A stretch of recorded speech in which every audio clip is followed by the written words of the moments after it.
If you were to break this out year by year by year, between 1965 and 1985, that was a terrible time in the Western world.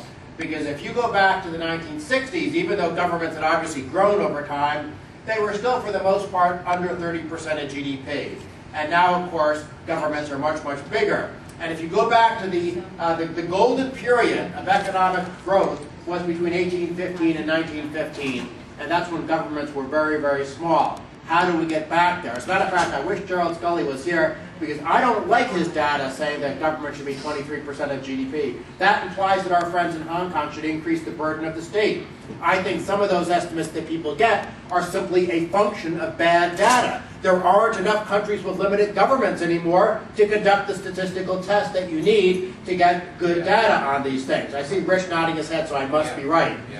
I could just sit down now if I've achieved my life goal.